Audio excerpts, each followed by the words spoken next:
या देवी सर्वभूतेषु शक्तिरूपेण संस्थिता नमस्तस्यै नमस्तस्यै नमस्तस्यै नमो नमः। या देवी सर्वभूतेषु विद्यारूपेण संस्थिता नमस्तस्यै नमस्तस्यै नमस्तस्यै नमो नमः। हेलो फ्रेंड, आज आपके बीच माता रानी के हेलो दोस्तों, नमस्कार, जय माता दी।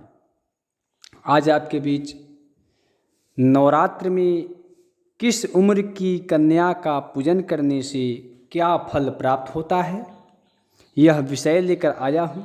क्योंकि बहुत से भक्त यह सोचते हैं कि किस उम्र की कन्या की पूजन करनी चाहिए, उनके मन में तरह तरह के विचार उत्पन्न होते रहते हैं।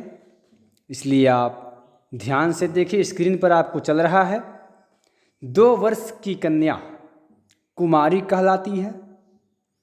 इनका पूजन करने से दुख, दरिद्रता एवं शत्रु का नाश होता है तथा धन्य धान्य, आयु एवं बल की वृद्धि होती है। लेकिन कन्या पूजन श्रद्धा विश्वास पूर्वक करना चाहिए, क्योंकि जो व्यक्ति श्रद्धा विश्वास पूर्वक कन्या पूजन करते हैं उनकी सभी मनोकामनाएं माता रानी पूर्ण करती हैं। अब आगे चलते हैं। 3 वर्ष की कन्या, तो आप देख रहे हैं कि 3 वर्ष की कन्या त्रिमूर्ति कहलाती है। इनका पूजन करने से आयु एवं धन्य धान्य की वृद्धि तथा पुत्र पौत्र आदि की प्राप्ति होती है। त्रिमूर्ति का मतलब है कि इन कन्या का 3 रूप होता है, और महाकाली, महालक्ष्मी, महासरस्वती। इसलिए आप नियम पूर्वक कन्या पूजन अवश्य करें। अब आगे चलते हैं। आपके स्क्रीन पर जो दिख रहा है, 4 वर्ष की कन्या कल्याणी कहलाती है। इनका पूजन करने से विद्या प्राप्ति होती है, राज्य लाभ होता है, यशो लाभ तथा सुख प्राप्त होती है। इसलिए आप श्रद्धा विश्वास पूर्वक 4 वर्ष की कन्या की पूजन करें और अपने मन से शंका का त्याग कर दें। क्योंकि अगर मन में शंका रहती है तो कन्या पूजन करना व्यर्थ हो जाता है। इसलिए आप आगे देखिए। 5 वर्ष की कन्या रोहिणी कहलाती है।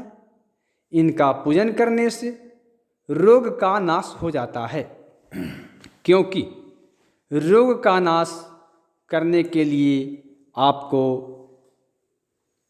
स्कंद माता की कृपा चाहिए होती है।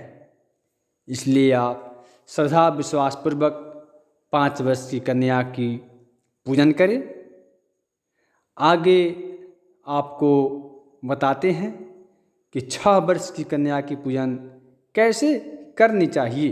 तो देखिए, 6 वर्ष की कन्या कालिका कहलाती है। माता काली के स्वरूप होती है। इनका पूजन करने से शत्रु का नाश होता है। इसलिए 6 वर्ष की कन्या का पूजन करते समय आपको किसी भी प्रकार की कौतूहल मन में नहीं रखना चाहिए। आगे बढ़ते हुए आपको बताते हैं कि 7 वर्ष की कन्या, तो 7 वर्ष की कन्या चंडिका कहलाती है। इनका पूजन करने से ऐश्वर्य एवं धर्म की प्राप्ति होती है। जी हाँ, चंडिका माता की कृपा से उनके भक्तों को ऐश्वर्य एवं धन की प्राप्ति होती रहती है। इसलिए आप विश्वासपूर्वक कन्या पूजन करें और मन में श्रद्धा रखें, माता आपकी मनोकामना पूर्ण करेगी।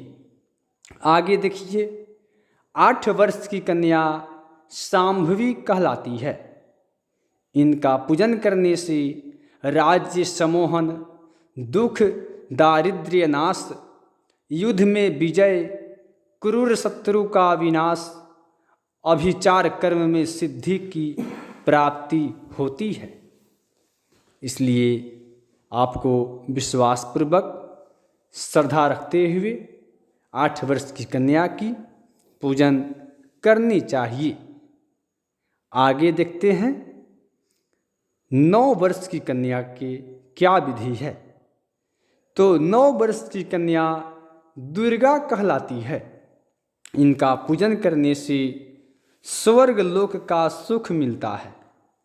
जी हाँ, 9 वर्ष की कन्या की पूजन करने से स्वर्ग लोक का सुख मिलता है और घर में भी स्वर्ग का वास होता है, क्योंकि जिस घर में एकता होती है उस घर में स्वर्ग साक्षात होता है। इसलिए माता दुर्गा देवी के रूप में आप 9 वर्ष की कन्या की पूजन करें। आगे देखते हैं कि 10 वर्ष की कन्या, 10 वर्ष की कन्या सुभद्रा कहलाती है। जी हाँ, जो भगवान श्री कृष्ण के बहन का नाम है सुभद्रा, वहीं सुभद्रा के रूप में हम 10 वर्ष की कन्या की पूजन करते हैं। इनका पूजन करने से हमारी मनोकामना की पूर्ति होती है, मनोरथ पूर्ण होता है। इसलिए जब हमारा मनोरथ पूर्ण होता है तो हम प्रसन्न हो जाते हैं। अब आगे देखते हैं कि किस वर्ण की कन्या की पूजन करने से क्या फल मिलता है। तो यश प्राप्ति के लिए क्षत्रिय कन्या की पूजन करनी चाहिए। धन लाभ के लिए वैश्य की कन्या की पूजन करनी चाहिए।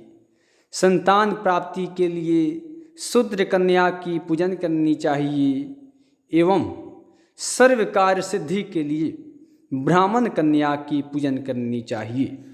एक बात हम आपको बता देना चाहते हैं कि इसमें कोई भी जाति भेदभाव का अंतर नहीं किया गया है और इसमें अगर कोई गलती हो गई हो तो उसे आप लोग क्षमा कर दें और इसका पूर्ण रूप से लाभ उठा